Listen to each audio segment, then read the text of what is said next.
स्वागत है आप सभी लोगों का मेरे YouTube चैनल पे आने के लिए। आज हम डिस्कस करने वाले हैं कि क्यों कहा जाता है कि एसआईपी को लॉन्ग टर्म के लिए करना चाहिए, क्यों एसआईपी को डिस्टर्ब नहीं करना चाहिए और क्यों लंबे समय में कंपाउंडिंग का इम्पैक्ट बहुत ज्यादा आता है।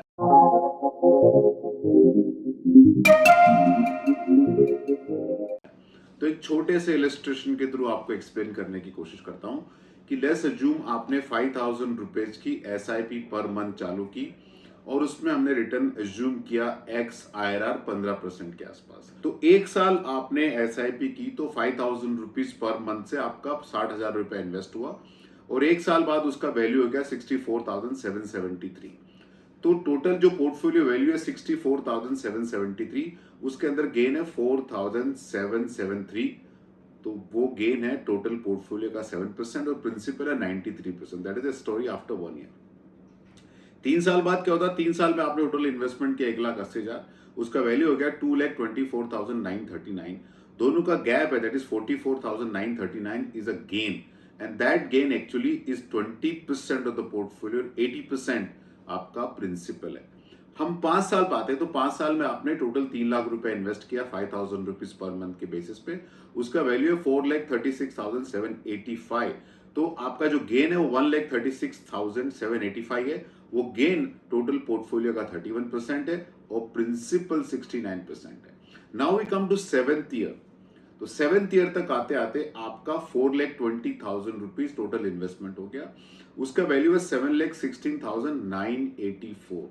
तो जो टोटल पोर्टफोलियो है उसमें गेन है 2,96,984 and that represent around 41% of the portfolio, but 59% still आपका प्रिंसिपल है।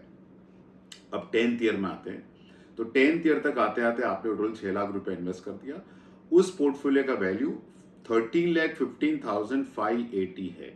तो टोटल पोर्टफोलियो के अंदर गेन है 7,15,580। तो पहली बार गेन टोटल कॉर्पस में प्रिंसिपल से ज्यादा हो गया। प्रिंसिपल 6 लाख है, गेन 7,15,580 है। तो टोटल पोर्टफोलियो का गेन हो गया 54% एंड प्रिंसिपल हो गया 46%।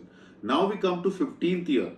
15th ईयर तक आते आते आपका इन्वेस्टमेंट हो गया 9 लाख रुपया, उसका वैल्यू है 30,83,684। गेन है 21,83,684। तो gain as a part of total portfolio 71% हो गया और प्रिंसिपल 29% हो गया। We come to 20th year. 20th year तक आते आते आप टोटल पोर्टफोलियो 12 लाख है, सॉरी इन्वेस्टमेंट 12 लाख है, पोर्टफोलियो 66 लाख के ऊपर चला गया और जो गेन है वो 54 लाख है और प्रिंसिपल 12 लाख है। तो जो गेन है now that is 82% of the portfolio और प्रिंसिपल 18% है। And we come to 25th year. 25th year तक आते आते आपका पोर्टफोलियो हो गया है इन्वेस्टमेंट 15 लाख रुपया, पोर्टफोलियो का वैल्यू हो गया 1,38 लाख के आसपास। तो आपका गेन है वो 1,23 लाख के आसपास हो गया। तो टोटल जो कॉर्पस है उसमें 1,38 लाख में प्रिंसिपल 15 लाख है, गेन 1,23 लाख है, मतलब gain is now 89% of the portfolio and principal 11% of the portfolio. आपने देखा किस तरह जो 7% था gain now it is become 89% of the total portfolio.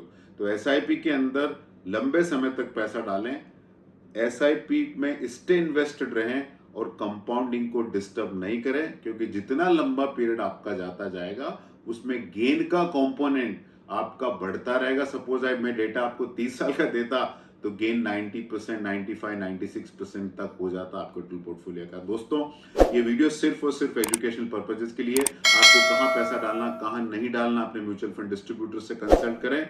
और mutual fund investments are subject to market risk. Please read the offer document carefully before investing. इसके अंदर हमने एक्स आईआरआर 15% का एजम्पशन दिया, वो होगा या नहीं होगा आने वाले इस पीरियड में मुझे पता नहीं है।